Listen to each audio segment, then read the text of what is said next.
أعوذ بالله من الشيطان الرجيم. بسم الله الرحمن الرحيم. بخاری شریف کی 63 حدیث اور کتاب العلم کی 5ویں حدیث ہے.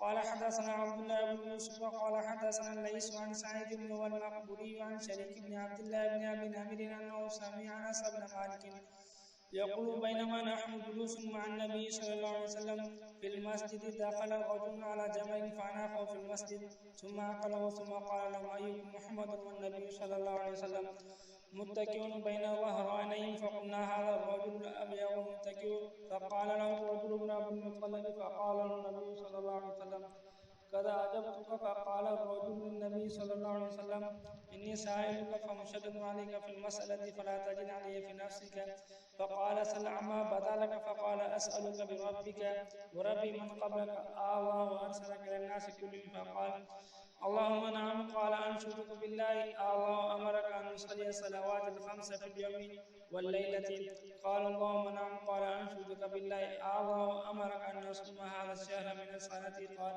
اللهم نعم قال أنشدك بالله الله أمرك أن تأخذ هذه الصدقة من أغنيائنا فتقسمها على فقرائنا فقال النبي صلى الله عليه وسلم اللهم نعم فقال الرجل آمنت بما جئت به وأنا رسول من ورائي من قومي وأنا ذمام بن ثعلبة أخو بني سعد بن بكر رواه موسى وعن النبي بن حميد عن سليمان عن سعد بن أنس النبي صلى الله عليه وسلم بهذا. انس بن مالک رضی اللہ عنہ سے روایت ہے کہ ہم نبی صلی اللہ علیہ وسلم کے ساتھ مسجد میں بیٹھے تھے. ایک شخص ان پر سوار آیا اور ان کو مسجد میں باندھ کر پوچھنے لگا بھائی محمد صلی اللہ علیہ وسلم کون ہے؟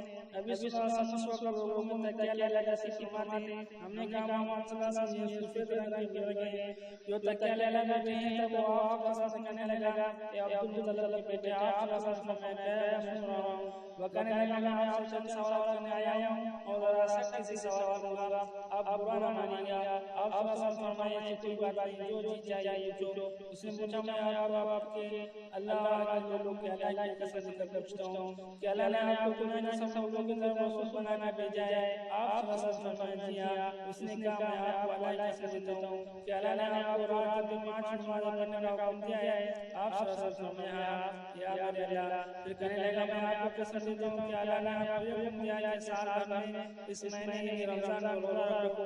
آپ صلی اللہ علیہ وسلم فرمائے ہاں یا میرے اللہ.